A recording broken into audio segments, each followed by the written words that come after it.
Hi folks, David Jamieson here, editor of Conter.Scot, and COP26 has arrived. It's landed in Glasgow. 30,000 delegates are here, some of them from activist organisations, many from NGOs, states, corporations. The city is filling up with this kind of travelling roadshow of wealthy individuals. As a consequence, prices are through the roof. There's a gigantic police presence, but also, as I said, many protesters are travelling to the city from around Scotland, from around Britain, and from around the world, including Greta Thunberg, who arrived the other day and was mobbed at Glasgow Central Station. So it's all going on, and this coming Saturday, there will be a huge protest is expected in Glasgow, demanding action from COP26. One of the people hosting the rally on Glasgow Green will be Darren McGarvey, or you may know him by his stage name, Loki, the Scottish rapper, and who Darren has said he wants to draw in wider elements of society than are represented perhaps just at the corporate Beano down the road by the Clyde. Darren, thanks very much for joining me. My pleasure, David.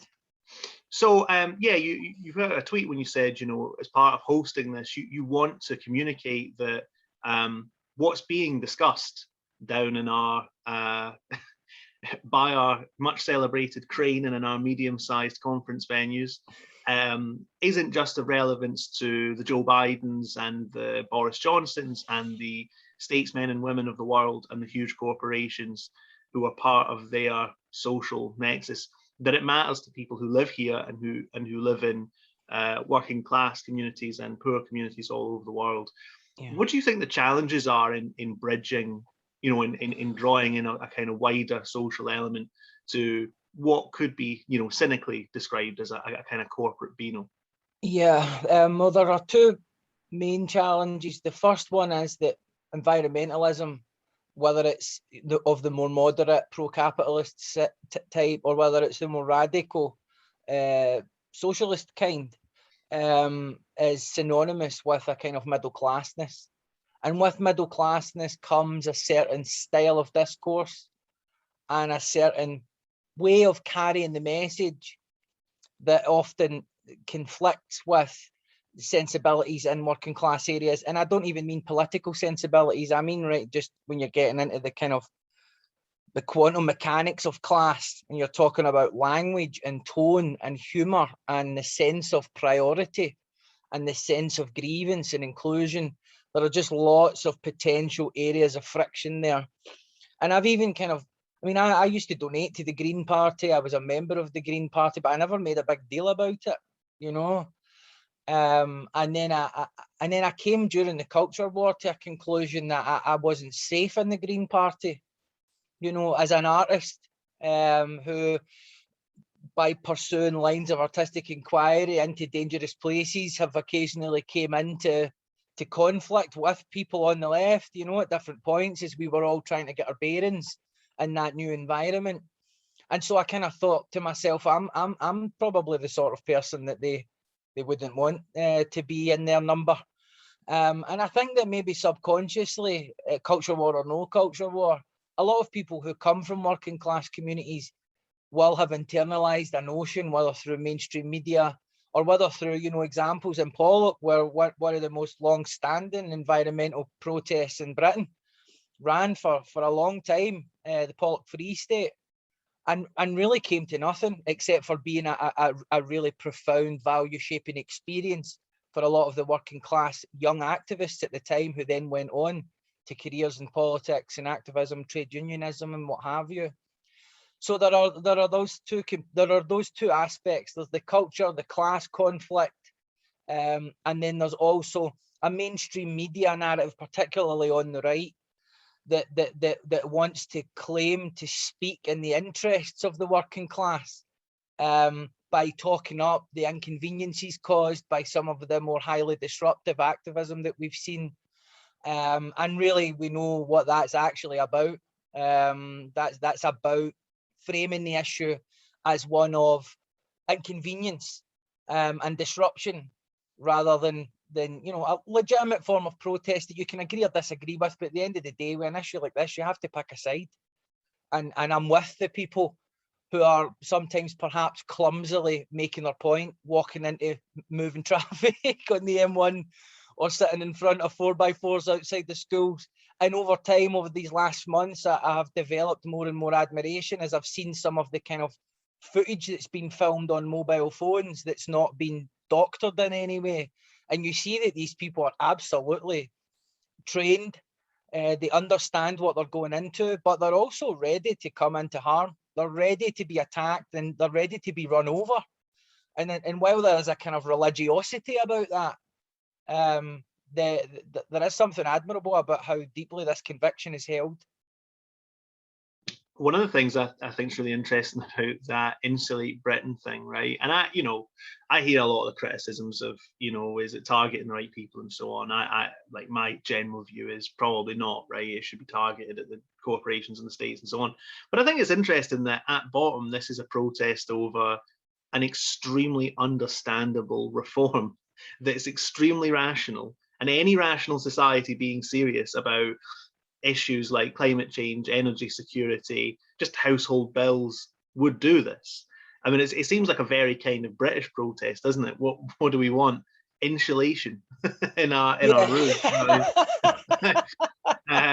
So it's such a rational demand, and yet people who are advocating it are coming up against this enormous intransigence on the part of the powerful. But it's interesting you mentioned the Pollock Free State, because there's kind of a secret history of like working class environmental action that's always forgotten, right? And it's probably forgotten not just by the media and the state and so on. It's probably forgotten by a lot of climate activists as well. But I mean, it does feel like there's an interesting intersection of the environment and class at the moment in Glasgow, because the COP26 has kind of become the stage for a series of other debates about, for example, the cleansing workers strike, who are on strike now, having previously, well, it looked like they might arrive at a deal, but they've now gone on strike in a disagreement over pay with COSLA. So it does seem like, that there is an attempt to consciously link issues of class and environmental disruption. Yeah. I mean, and I think that's a wise strategic move, because these opportunities to mobilize at mass level are few and far between, around issues like this, where you have the kind of convergence of public opinion, media interest, but also politicians gathering together, with that pressure on the outside. And I've felt for quite some time, having been involved in a lot of the campaigning around the drug crisis, a lot of the campaigning around child poverty, and sometimes occasionally linking up with other campaigns or lending support or voice or publicity to trade union stuff. I've always felt that these issues are linked in ways, in that if we were able to kind of peek our heads into this other struggles that are going on, it would become much clearer how we could click up, as it were, just to start advocating for a more radical overhaul rather than reform in these specific areas. And because if you look at something like the drug crisis, educational attainment gap, housing, welfare, health inequalities, it's all central to that. I mean, the drug crisis is the final output of all of those inequalities. So obviously something of this nature, which is very high profile, and which obviously, while many will be accused of alarmism, and maybe there is an argument for not being too alarmist, just in the sense that individuals respond differently to a threat that they perceive based on their assessment of how they might cope with it and what their threat sensitivity is. So sometimes the urge is to regiment everyone by saying doomsday, when actually that elicits conservative impulses in a lot of people, which is not what you want. But ultimately, the issue right now, I think what really kind of moved me into action around this was I became very frustrated by a lot of the kind of moderate pro-independence voices who either didn't speak up around some of this industrial action, or were doing that kind of, I'm for workers getting what they want, but I'm not for them actually doing the things that have historically been required for them to get what they want. And it just angered me. You know, it really angered me, because these are people who get a lot of kudos for seemingly aligning themselves with social justice causes and aligning themselves with the little people. And actually, when push comes to shove, they all go a bit weak at the knees. And I feel, you know, on a personal level, after a few years of being quite displaced economically, culturally, from working class issues, and also the displacement caused by the culture war, I started to kind of feel again rooted in what my old politics were, and it became more tangible to me, where I could lend a hand and what I had to learn, and just feeling a little bit more orientated than I had been. So when the offer came to host the thing, I thought this would be a good opportunity to put a kind of working class face on something, you know, to draw people in. I know that's a sense of cosmetic thing, but that's important. You know, it's important because, I mean, these big events, they do, as I say, convey a kind of middle classness, which is not, well, it's always talking in the language of inclusion. It isn't always inclusive. And so, you know, I saw an opportunity there to put my money where my mouth was, because I've been pretty critical of that sort of stuff in the past. Yeah, it's interesting with the strike. It's like working class people are really useful in politics on the left and on the right when they are seen as victims, and they can be the objects of charity. But when they actually start to self-organize and change their own living circumstances on their own, then they're a menace. You know, it's like, then it's a conspiracy. And also there's this belief that a group of workers might band together and demand more than what they're given. And instantly it's, who's behind this? Which group of kind of statal or middle class actors is really causing this to happen? There's no belief that it can have its own dynamic and actually belong to the workers involved in the dispute. And there's no sense of connection to history in terms of what this kind of action has brought about in terms of social progress and economic progress. You know, there's no, and obviously that's kind of by design in terms of the marginalization and subsequent monstering of trade union and trade unionism and workers' movements and stuff over the last 30, 40 years. But it's well understood that trade unions are a mechanism which guarantees equality across the board, and in their absence, inequality rises. So, you know, just in terms of that key metric of keeping our society somewhat stable, and closing that inequality gap are absolutely essential. And this idea, you know, that it's easy to call a strike, or that people are just sort of strike happy, you know, that some people might get their pay covered by the trade union, and yes, there are issues around trade unionism being very male dominated in a certain kind of, you know, working class masculinity image that sometimes I think might not be the most welcoming thing. I completely take all that on board. But when you're using those things where it's pretty obvious why it's like that as a way to dismiss it, then it's really quite pathetic, you know. And I think it gives people a kind of, they get to look as if they're standing for something when actually their position contains zero politics, and it's not about anything. It's about trying to have it both ways. You know, it's that kind of classic liberal mutation at the point where you might have to confront power, or you might have to confront wealth, or you might have to look a bit edgy in front of your pals, you know, who don't chat about that stuff and don't talk about that sort of stuff. And I felt as well, you know, I've been kind of going a bit harder the last few weeks with the column and stuff like that as well, you know, just trying to do my bit really with that tool at my disposal.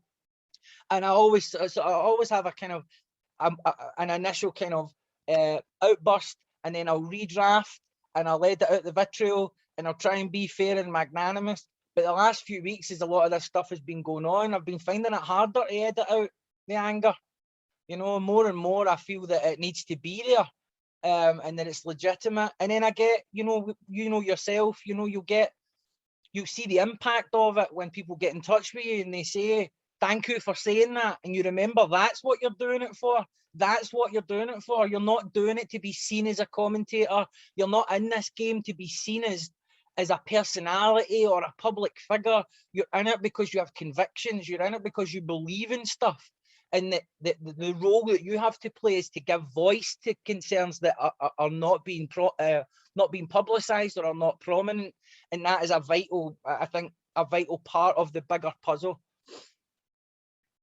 On that issue of you know, being a kind of a public person and drawn into these various kind of disputes, I'd be interested to hear your take on the Greta Thunberg phenomenon, right? So my kind of feeling is you kind of need to separate out the person and the phenomenon. Like you can be very critical of the way in which Greta Thunberg has, you know, is used or deployed by the kinds of people who are meeting inside COP, right, and who are leading that event.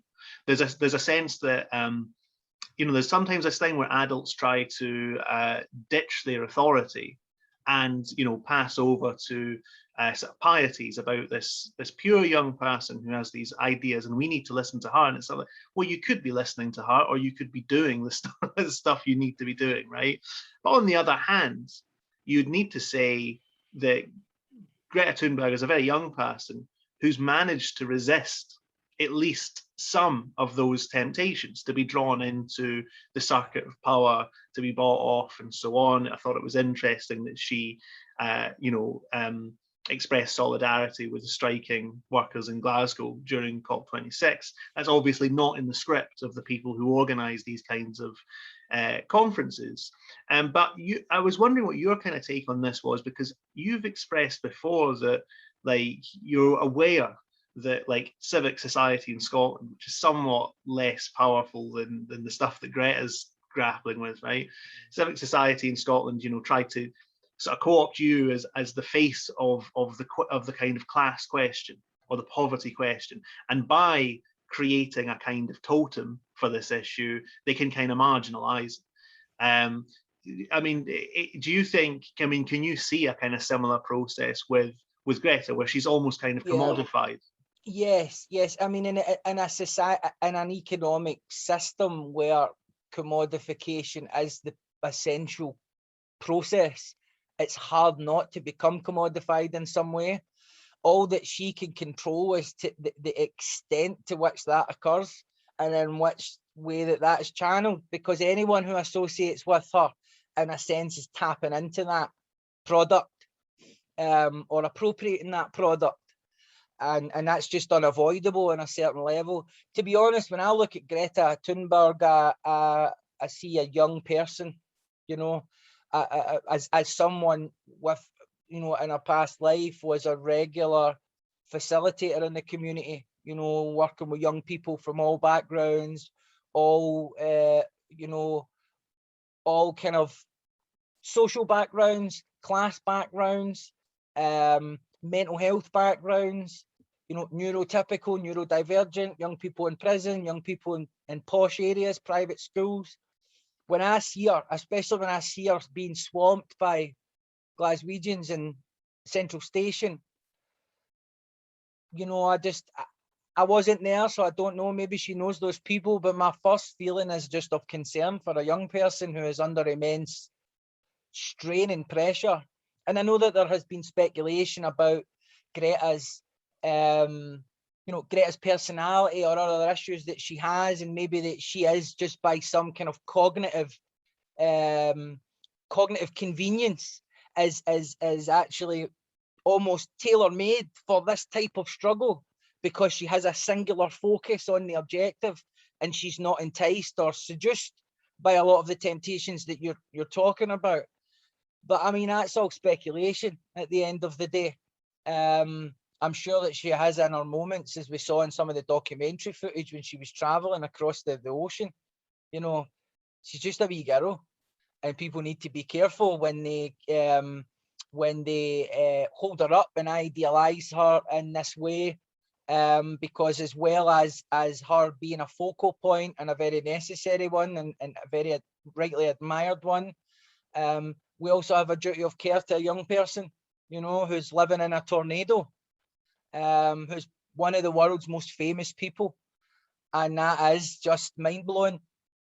I'm assuming that I'll get a chance to meet her on Saturday, and it's strange because I've come across people who are pretty famous, and I'm never phased. You know, I'm not the kind of my wife always winds me up, because if ever I've taken her to an event, or I've been invited to an event or doing an event with someone of public note, and she wants to meet them, and I'm always a bit cagey about like giving my wife special treatment, you know, especially if there's a big queue of people that are waiting to see this person. I don't want to just say, oh no, but I'm Darren McGarvey, my wife is coming to meet them, you know. So I'm not very rarely starstruck, very rarely phased, but it has been weighing on my mind. I hope I don't come across like an absolute goofball when I meet Greta, because it's a bit different from meeting a celebrity. You're talking about somebody who, and the kind of historical canon of campaigners and activists, is going to be up there with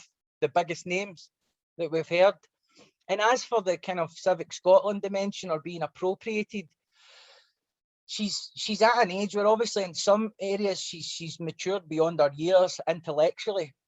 But how you navigate the terrain is also about your emotional experience. And I think that, you know, if you can be drawn in and tempted when you have a need for validation, when you have a need for security, or when you kind of confuse being praised with being loved and respected. And I don't know her well enough and don't know to speculate on any of that. But it's very, very clear that when the true test comes, when you begin to turn your critical eye not on the sanctioned areas that the civic society has deemed appropriate for you to discuss, but when you turn the critical eye back on the structures themselves, you start to find out who your real allies are. And that was part of my experience, you know, whether it was charities, NGOs, and later in media, and outlining that all in my first book. And that's really why kind of subsequently I've tried to create a position for myself which is not contingent on me having to toe lines in any direction. I mean, even with the Daily Record, I've never had a piece sent back to me saying you can't say this. I've never, you know, people know what they're getting when they deal with me, which is I'm going to say what I've got to say.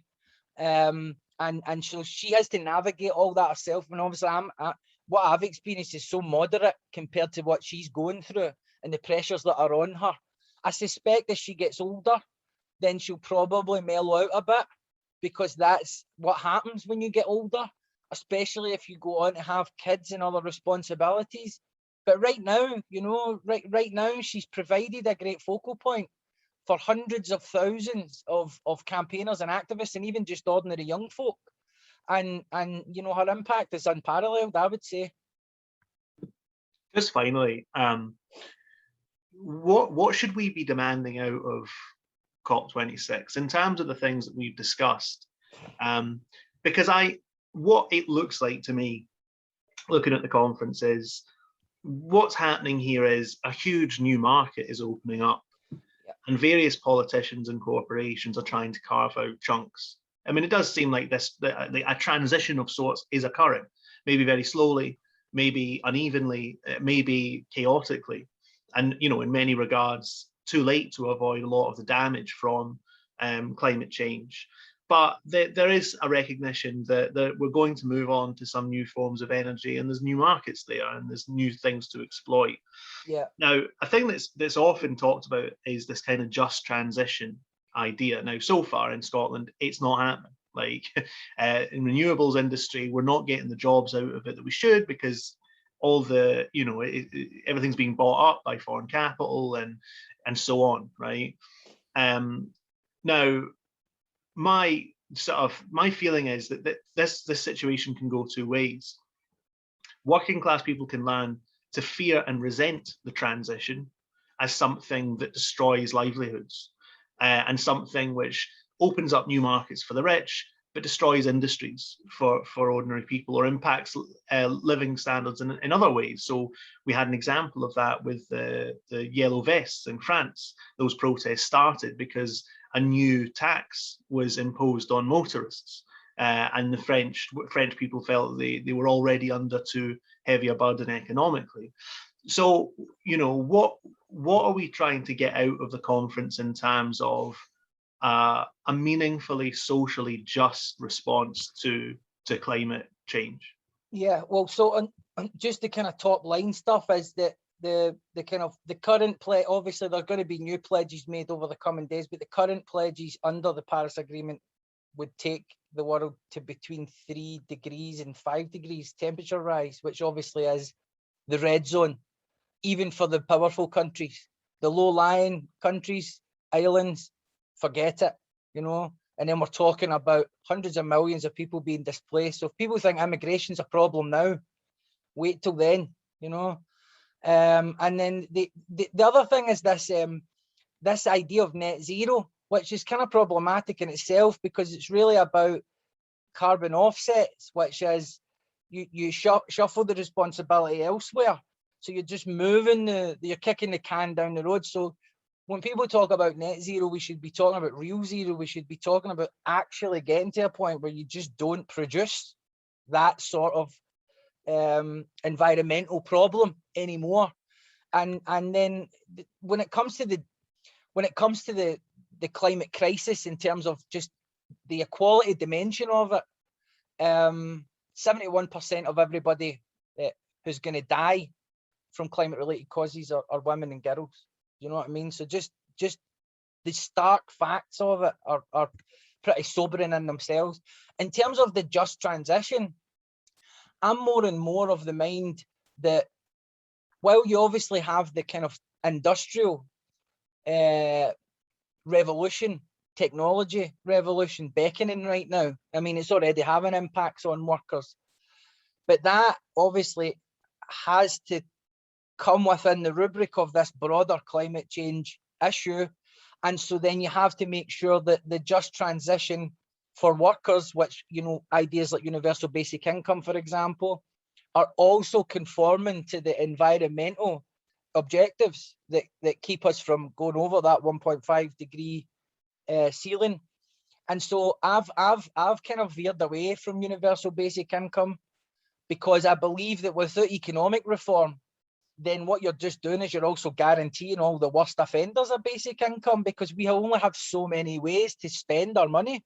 So if we're being given a guaranteed income, and you look at the kind of economy as a canal system where wealth always accumulates upstream after a series of other ethically dubious, environmentally harmful transactions along the way, then universal basic income is just like a shot of steroids into that system, whereas universal basic services would bring it within the public realm. So obviously we already have free education. We've some free education, and we already have free health services. But what if we were to kind of radically reform our services so that we were meeting all of the unmet needs and bringing the cost of living down for the average person? So rather than putting money in their pocket and having a kind of market provision in terms of how people meet their needs, you do it within the public sector, and then you can reform the infrastructure and create the infrastructure that's also working in accordance with the environmental objectives. So fully integrated public transportation system that's free at the point of need, like the NHS, free education, free childcare, maybe even free social housing. When you really start to get into what are the costs that put strain on people's incomes, especially when we're talking about entire sectors of the economy becoming obsolete, and you've got Yuval Noah Harari on TV talking about the rise of a useless class, and it's like, what he means when he says that. It's such an offensive term, and so you know, I think, well, obviously that's the sort of thing that would frighten a lot of people, and they would say it was too radical. This is absolutely the time to be talking about that. And while you get a lot of rhetoric from Sturgeon and Boris Johnson about how we lead the world in this way and how we lead the world in that way, you know, we lead the world in inequality, we lead the world in drug death crisis, we lead the world in some of the worst metrics that you can imagine. And actually, if we really want to lead the world, this is the sort of stuff we need to be talking about, because that is where we need to move. We want to talk about configuring a society where we are trying to meet the unmet needs of people, so that they are so that the harmful effects of this transition, both economic and environmental, is just, and that they are mitigated for the people who are always going to be worst affected. So that's kind of where I'm coming from on it. And I think it's in that area, that concept of universal basic services, where you're moving away from a kind of monetary concept of well-being to meeting unmet needs, is really where I see the real convergence of the environmental issue and the social justice class issue for me, because you can build a new infrastructure which reconciles these two apparently competing interests. But as I say, David, I'm still absorbing a lot of information. I mean, the final thing that I would say that has really not surprised me, but that I'm keen to emphasize that probably journalists wouldn't ask me, is in this more kind of radical alternative event that's occurring. There are many, obviously, but on Saturday, the one that I'm hosting, this is highly organized. These are not some crusties that are just kind of falling out of bed in the morning and saying, like, let's go to the park on Saturday.